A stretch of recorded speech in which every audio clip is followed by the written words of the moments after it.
It's day 26 of the podcast, and we're going to start looking at the ways the Lord has put into the scriptures how to walk by the Spirit.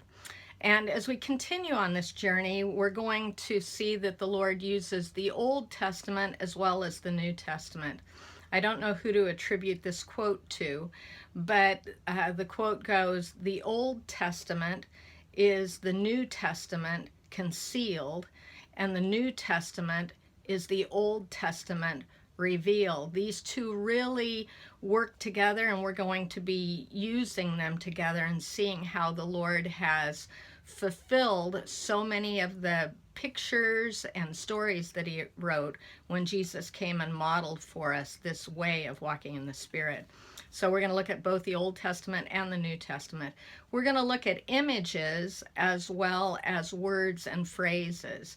Some of you that are visual learners, this will be exciting. Some of you that are more analytical and meaning of words,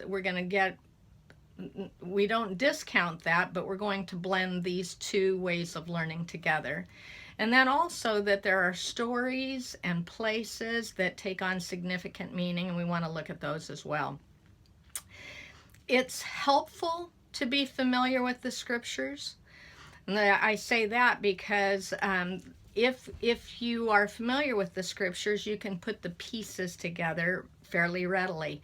Any of you that have ever played the match game, a little kid's game where you have, like, there's two butterflies and there's two balls and there's two wagons and they're on upside down cards, and then you have to look and you remember where it was on the board, and then when you flip up the other matching piece, then you get, and you can remember where the first one was, then you pull those and you're successful at the game. But you have to remember where the two matches are.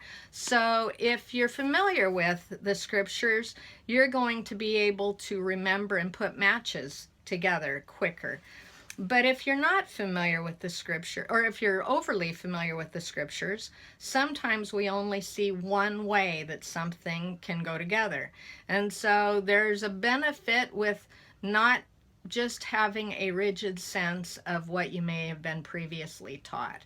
So we're going to be exploring some images and some of the ways that Jesus taught that we have to be careful and listen so that we can see what he's saying.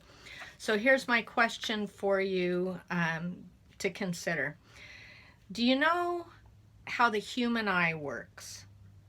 I want you to think about how the human eye works and jot down a couple thoughts before tomorrow.